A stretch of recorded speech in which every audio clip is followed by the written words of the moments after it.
ప్రచార సమయం ముగుస్తుండటంతో జనగామ జిల్లాలో కాంగ్రెస్ పార్టీ జోరుగా ప్రచారం చేస్తోంది. ఇందులో భాగంగా పట్టణంలోని పలు వార్డుల్లో తిరుగుతూ ప్రచారం చేశారు.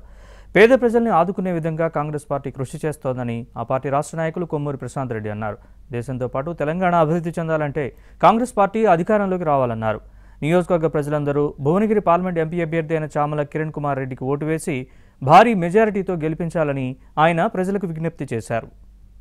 జనగామ డీసీసీ అధ్యక్షుడు కొమ్మూరి ప్రతాప్ రెడ్డి వారి ఆధ్వర్యంలో ఈరోజు వర్లకొండ గ్రామము తర్వాత గానుపాడు గ్రామంలో గడప గడప ప్రచారం చేయడం జరిగింది.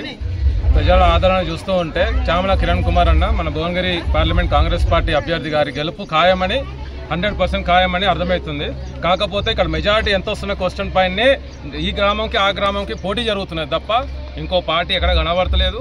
వేరే ఏ పార్టీలు పోటీలు ఉన్నాయో ఎవరికి కూడా తెలియదు. ఇక్కడ కేవలం కాంగ్రెస్ పార్టీ తరఫున చామల కిరణ్ కుమార్ రెడ్డి వారి కోసం కొమ్మూరు ప్రతాప్ రెడ్డి గారి ఆధ్వర్యంలో మేము తప్ప కాంగ్రెస్ పార్టీ తప్ప ఇంకా వేరే ఏ పార్టీ ప్రచారం కూడా చేయట్లేదు.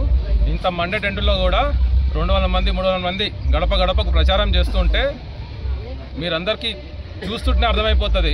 ఎల్లుండి జరిగే పోలింగ్ రోజు 13వ తారీఖు రోజు చామల కిరణ్ కుమార్ అన్న గెలుపు అనేది ఖాయం అనేది 100% కన్ఫామ్. ఇక్కడ కాంగ్రెస్ పార్టీ మాత్రం ప్రచారంలో సంక్షేమ పథకాలు ఏం చేసినాము, గడిచిన 4 నెలల్లో రేవంత్ అన్న సీఎం అయిన తర్వాత ఏమేమి పథకాలు హామీ నిలబెట్టినాము అనే నిదానం ప్రజలకు తీసుకుపోతున్నాము.